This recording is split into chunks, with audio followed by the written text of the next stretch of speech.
Yan ang panawagan ng grupong Piston nang sumugo sila sa tanggapan ng Department of Finance sa Roxas Boulevard kanina. Ayon kay Piston Secretary General Steve Ranjo, dapat nang ibasura ng pamahalaan ang Train 2, lalo na ang probisyon na nagdadagdag ng 2 pisong excise tax sa produktong petrolyo.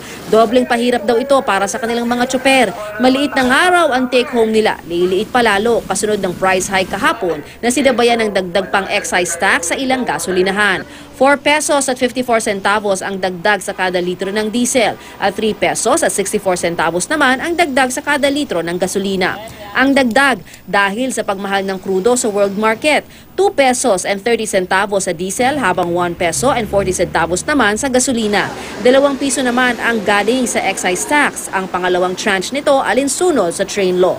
At dahil tumaas ang presyo ng produkto, tataas din ng 12% value added tax na katumbas naman ng 24 centavos kada litro. Ilang beses nang sinabi ng gobyerno na may pantawid pasada cards naman silang ibinibigay sa mga tsoper. Pero giit ng mga jeepney operator, wala naman itong epekto.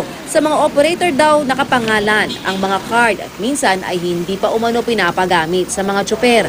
Pabor din ng Piston sa hiling ng PEDUDAP na ibalik sa 10 piso ang minimum na pasahe sa jeep.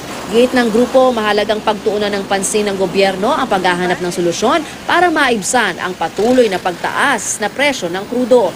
Kung ang ating solusyon ay bawin natin yung excise tax at kontrolin ng gobyerno yung pagtaas ng presyo ng produktong petrolyo, tiyak na pwede natin gamitin argumento yan para bumaba ang presyo ng mga bilihin at serbisyo. Sa Ilocos Norte, idinadaing na rin ng mga mangingisda ang mataas na presyo ng langis. Mas kaunti raw ang nabibili nilang gasolina sa karaniwan nilang budget. Dahil dito, hindi na sila nakakapalaot ng mas malayo. Kaya mas kaunti ang nahuhuli nilang isda. Bukod sa diesel at gasolina, may nagtaas na rin ang presyo ng LPG dahil sa dagdag na excise tax sa train law. Ayon sa LPGMA, piso ang dagdag na excise tax sa kada kilo ng LPG.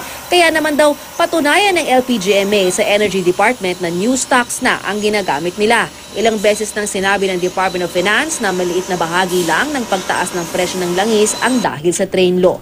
Kaya naman si Budget Secretary Benjamin Jokno naniniwalang kahit tumaas ulit ang presyo ng petrolyo sa world market na sinabayan ng pagpapatupad ng second tranche ng excise tax, hindi papalo ang inflation ngayong taon.